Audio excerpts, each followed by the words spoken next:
ఇది ఇలాగే వదిలేద్దామండి, మీరు కామ్ అయిపోండి, నేను కామ్ అయిపోతాను, ఇట్స్ నైట్ మేర్ లాగా వదిలేద్దాం అనేసి నేను చెప్పాను. కానీ అతను ఒప్పుకోలేదు.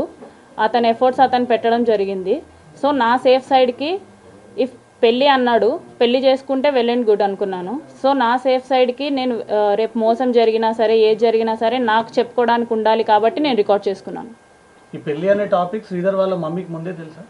తెలుసండి, అందరికీ తెలుసు. ముక్కా ఫ్యామిలీకి తెలుసు, అరవా ఫ్యామిలీకి తెలుసు. ఇప్పుడు దే ఆర్ నాట్ విల్లింగ్ అండి. కాదండి, ఇద్దరు పెళ్లి చేసుకోవాలనుకున్నప్పుడు మీ ఇద్దరి మధ్య ఎందుకు క్లాషెస్ వచ్చింది, ఎందుకు గొడవ తలెత్తింది, ఎందుకు విడిపోవాలనుకున్నాడు, దాని కారణాలు ఏమైనా? విడిపోయింది అతనండి, నాకు తెలియదు, ఇప్పటికీ రీజన్ తెలియదు నాకు. నేను అదే అడుగుతున్నాను. ఆల్ ఆఫ్ సడన్గా ఫోన్ స్విచ్ ఆఫ్ చేసేసి మాట్లాడకుండా మానేసింది అతను. దానికి రీజనే నేను అడుగుతున్నాను, అతనే చెప్పాలి. అంటే ఇప్పుడు మీరే చెప్పారు కదా మనం విడిపోదామని చెప్పి అన్నారు కదా, మరి అతనే విడిపోయా అంటే మీకు ప్లస్ పాయింటే కదా అయ్యింది.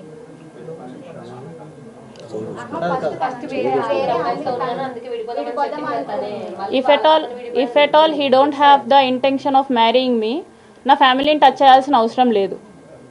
వన్స్ ఈ 6 monthsలో అతను చాలా చేశాడు. నేను 1 year తర్వాత ఆ అమ్మాయిల గురించి తెలిసినప్పుడు నేను విడిపోదాం అనుకున్నప్పుడు నా ఫ్యామిలీని ఇన్వాల్వ్ చేయలేదు అతను. సో నా ఫ్యామిలీ జోలికి కూడా రాలేదు.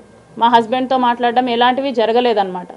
సో ఆఫ్టర్ ఈ 6 monthsలో మా బ్రదర్తో మాట్లాడడం, మా హస్బెండ్తో మాట్లాడడం, మా హస్బెండ్ వాళ్ళ అక్కతో మాట్లాడడం, ఇవన్నీ చేశాడు. So if at all he don't have any intention of marrying me, నా ఫ్యామిలీని టచ్ చేసి ఉండేది కాదు. అంటే మీ ఎంటైర్ ఇష్యూలో ముక్క రూపానందరెడ్డి ఇన్వాల్వ్ అయ్యాడా? ఖచ్చితంగా ఇన్వాల్వ్ అయ్యారండి. ఆయన ఇన్వాల్వ్మెంట్ ఖచ్చితంగా ఉంది. వాళ్ళు ఎప్పుడు కంట్రోల్ చేస్తూనే ఉండేవాళ్ళండి శ్రీధర్ని.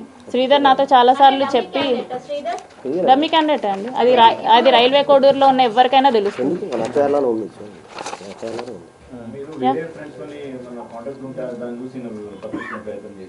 సారీ, వేరే వాళ్ళతో కాంటాక్ట్ ఉంటే చూసి తప్పించుకునే ప్రయత్నం చేశాను.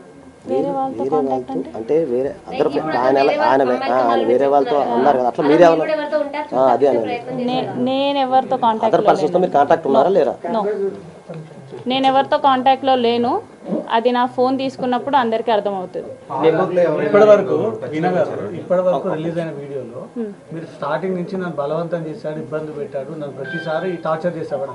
కానీ ఆ వీడియోలో ఎక్కడ కూడా మీరు భయపడ్డట్టు, బెదిరించినట్టు లేదు. చాలా హ్యాపీగా, సంతోషంగా ఒక లవ్ రిలేషన్ నడిచింది. నేను ఈ 1 yearలో జరిగింది నేను మీకు చూపించలేను, ఎందుకంటే నేను ఈ 1 year నేను అసలు రికార్డ్ అనేది చేయలేదు అతని గురించి ఎప్పుడైతే వేరే అమ్మాయిల విషయంలో బయటపడిందో అప్పటి నుంచే నేను రికార్డ్ చేసుకోవడం జరిగింది. అప్పటి నుంచే తను నా మీద ఎఫర్ట్స్ పెట్టడం జరిగింది. నేను విడిపోదాం అన్నా కూడా ఏది ఇంకొకటి విషయం క్లారిటీగా చెప్తున్నా. నేను స్క్రీన్ రికార్డ్ చేసిన ప్రతిసారి శ్రీధర్కి చెప్పే చేశాను, శ్రీధర్కి తెలిసే చేశాను. తెలిసి కూడా మీరు ఎందుకు అతనితో ఆ వీడియో కాల్స్ అవన్నీ మాట్లాడడం అవన్నీ ఎందుకు చేస్తున్నారు? వేరే వాళ్ళతో ఉన్నారని తెలిసి కూడా. ఇప్పుడు అసెంబ్లీ నుంచి వీడియో కాల్ చేసింది ఎవరండి?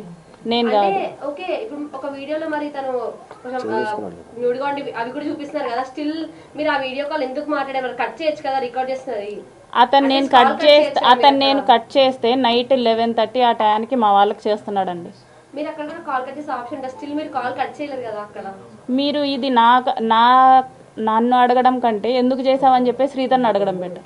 త్రిసభ్య కమిటీ ముందు నిన్న త్రిసభ్య కమిటీ ముందు 7 గంటల విచారణ ఎదుర్కొన్నాడు. ఆయన దగ్గర కూడా చాలా ఎవిడెన్స్ ఉన్నాయి, ప్రొడ్యూస్ చేశానని చెప్తున్నాడు. నెక్స్ట్ మీరు కూడా కమిటీ ముందుకు వెళ్ళి మీరు కూడా అంశాలన్నీ చెప్తారా ఏంటి? నెక్స్ట్ ఎట్లుండదు? ఇప్పుడు అతని ఫోన్లో ఏమున్నాయో నా ఫోన్లో కూడా సేమ్ ఉంటాయి. అతను ఏం డిలీట్ చేసినా సరే నా ఫోన్లో ఉంటాయి, నేనేం డిలీట్ చేసినా సరే అతని ఫోన్లో ఉంటాయి. చాట్ స్క్రీన్ షేర్ చేశారు కదా అతను మీకు. అతను అడుగుతుంది అది కాదు సార్. ఆయన దగ్గర కూడా చాలా ఉన్నాయి. నేను ఇలా చేశాను అని చెప్పేసి నాకు పంపించడం జరిగింది. అంటే ఇద్దరు ప్రీ ప్లాన్ గానే ఉన్నారు. ఎవరికి ఏం మోసం జరిగినా అదే అడుగుతున్నాను. అదే అతన్ని కూడా అడగచ్చు కదా.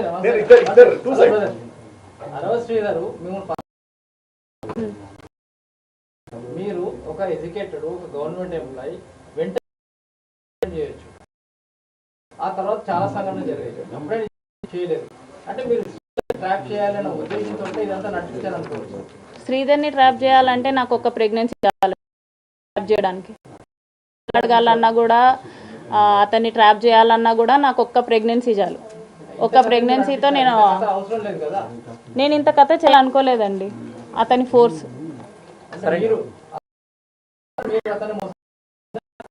మోసమని నేను ఎక్కడ చెప్పలేదు. మాట్లాడడం మానేసింది అతనండి. నేను మోసం చేయాలనుకుంటే నేను మాట్లాడడం మానేసేదాన్ని. ఏం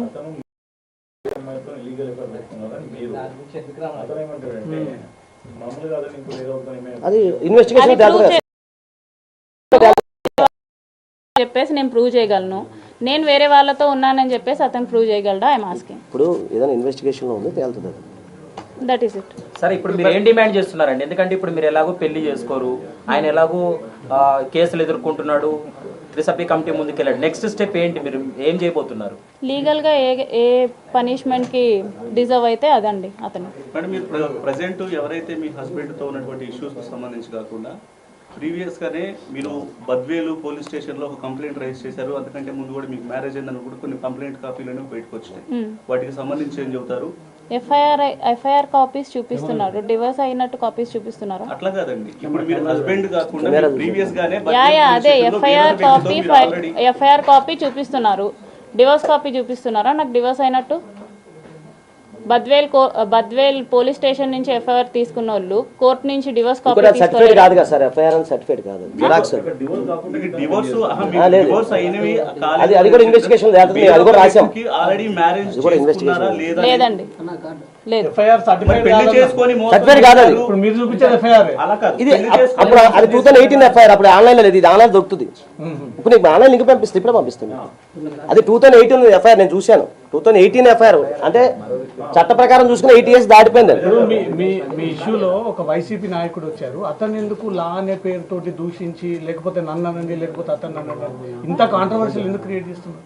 ఎవరండి? మీ శ్రీధర్ మీ మధ్యలో ఒక వైసీపీ నాయకుడు వస్తే అతను కూడా మీరు లా అని తిడతా ఉన్నారు. వైసీపీ నాయకుడు ఎవరు వచ్చారండి? సంథింగ్ ఒక పర్సన్ మధ్యలో నిలబడి మాట్లాడుతుంటే నిన్న మీరు రిలీజ్ చేసిన వీడియో.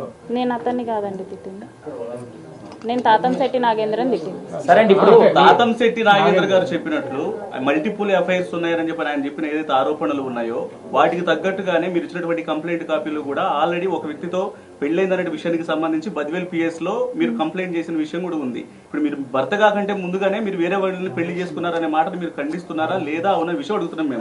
ఖండిస్తున్నానండి, ఖండిస్తున్నా. మరి ఆ కంప్లైంట్ కాపీ అనేది మీరు చేసింది కదా? ఏదండి, ఏ కంప్లైంట్? అక్కడ బద్వేల్ పోలీస్ స్టేషన్ లో మీరు కంప్లైంట్. నేను కంప్లైంట్ ఇవ్వలేదు. ఇది కదా నిన్న వచ్చింది, ఇది ఈ కంప్లైంట్. అది కాదు సార్, 18 సర్టిఫికేట్ కాపీస్ కాదు, అది ఏముంది సార్? సరే అండి, ఇప్పుడు ఒకటే పెళ్ళి అయిందండి, మా హస్బెండ్ తో అయింది.